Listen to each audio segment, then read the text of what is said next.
So like I said, I started with cutting boards. That morphed into like small pieces of residential furniture, custom dining tables, things like that.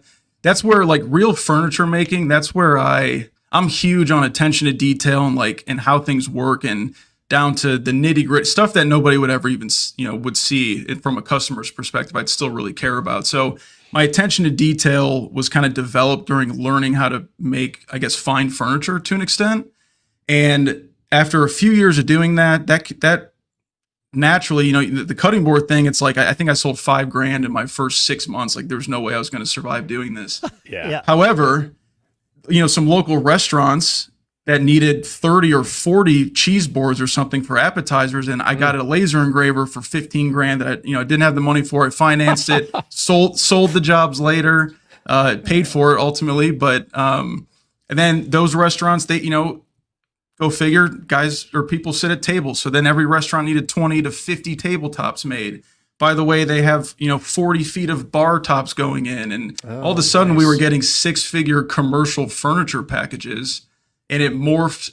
Furniture is a weird thing where it became like I needed equal parts production and equal parts craftsmanship, and that's like a very difficult thing to scale, especially from access to labor has been very tough, skilled labor lately. So right around 2020, coincidentally, COVID was kind of like the best thing that ever happened to our business, because that's when we realized we needed to get away from furniture, which was a difficult business to scale through other people. Like my business partner and I were great, but we were very limited, which is the two of us.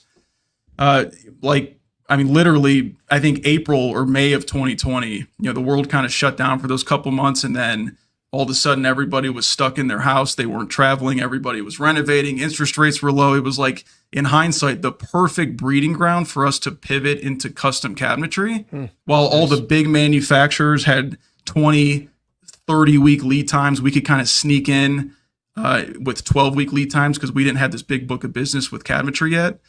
And it's kind of similar to how I started with cutting boards. It's just like we had some of the equipment already, but we just dove in. And I think the first kitchen project I ever accepted was $40,000 or $50,000 kitchen that we had no business doing, but we killed ourselves to make sure it was it was right and it was perfect on site. And we just cut our teeth for a couple of years that way until we really learned about flow and operations and lean manufacturing and engineering and real production systems. And I think, so that was 2020. I think by the end of 2020, we had cut out furniture. We totally transitioned the business. We were Lane 17 design company before. We switched to Lane 17 cabinet company, a slight little rebrand. I deleted everything off social media that used to be furniture. And I guess I had this, to back up a little bit, I had this aha moment that really solidified it for me, 4 or 5 years ago, was that I was, $3,000 pre-2020 prices before all the inflation of material costs. It was tough to sell a $3,000 or $4,000 custom dining room table. At least I'm in Cleveland, Ohio, so we don't have the budgets like you have out in Northern California. And that's terrible.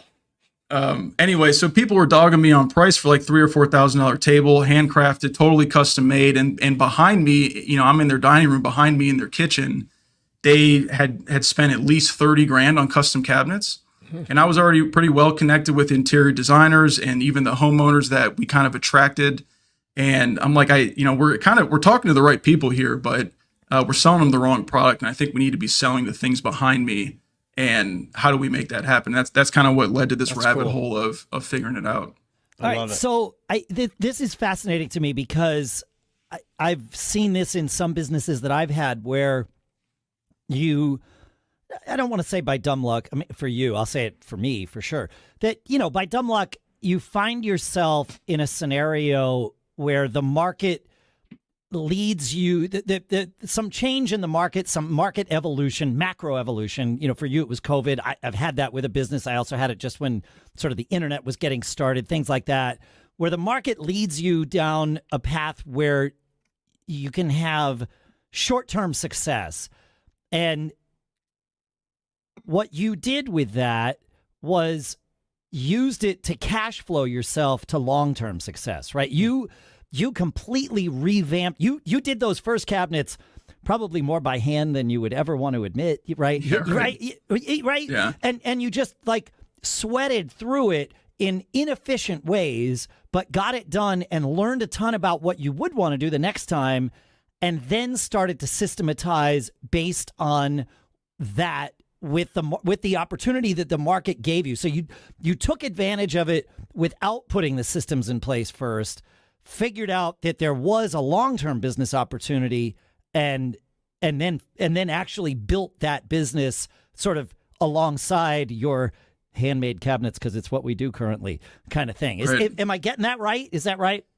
Yeah, and I think, unless you come with all this experience of operating a certain business, and once you get to the point, all these guys that roll up businesses and they have that system, and I think those guys also had to start somewhere. And I think the reality of seizing an opportunity is exactly what you described, and it's not pretty, and it's a grind, and it could take months or years. And I think it's easy to show that highlight reel on Twitter or X or whatever social media, but because you couldn't possibly display to everybody really what it took to get to that point. And we're very much still in a grind phase, because we're a young growing business, but just to go from we don't do something to we do something and employ people to do it, that is a huge step, and a lot of stuff goes wrong and a lot of things break and you make a lot of mistakes, but that's how you learn.